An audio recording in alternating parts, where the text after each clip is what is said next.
Policymakers will also need to look carefully at financial regulation. I believe that many of the shortcomings that have become evident during the last 2 years are ultimately about how the financial sector manages risk. As a former head of global foreign exchange at Merrill Lynch and as head of European derivatives, I've seen firsthand the sort of risks that are taken on a daily basis. In my opinion, we won't get anywhere if we fall into the trap of somehow blaming the markets and financial innovation per se. Risk-taking is part and parcel of how financial markets have been so successful over a long period of time at allocating capital. There will be boom and busts, and they will happen again. We shouldn't fool ourselves that we can prevent them.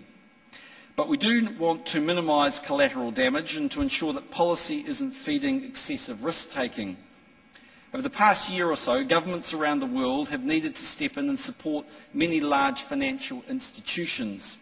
However, the danger is that these actions will have the effect of eroding market discipline in the future.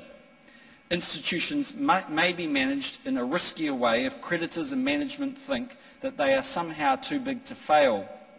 In my view, we should be careful not to create rules for banks that merely push that risk into other institutions like hedge funds or global insurers when they become systematically important but are not appropriately regulated. Liquidity is also a risk.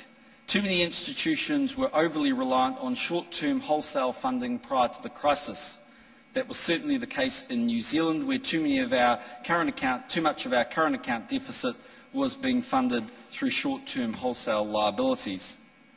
International attention has also been given to the issue of cash bonuses to executives, particularly senior executives in investment banks.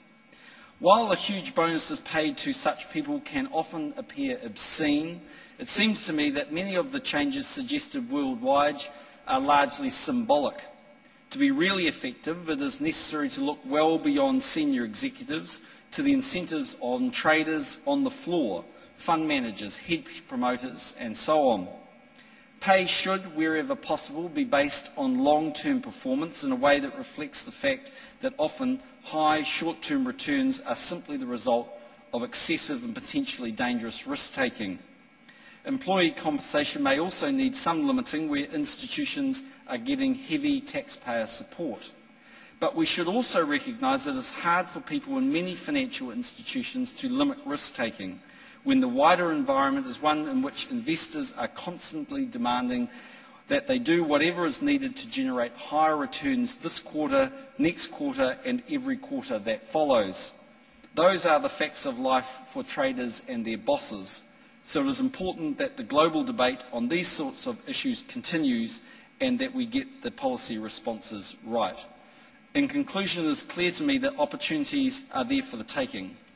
The world economy, its business, financial institutions and markets have enormous potential to improve living standards. We have seen their shortcomings, but those shortcomings can be overcome. The challenge now is to position ourselves to realise the potential our region has. The APEC economies can work their way back to more prosperous times, and I and other leaders are determined to work with you to make that happen. Thank you very much.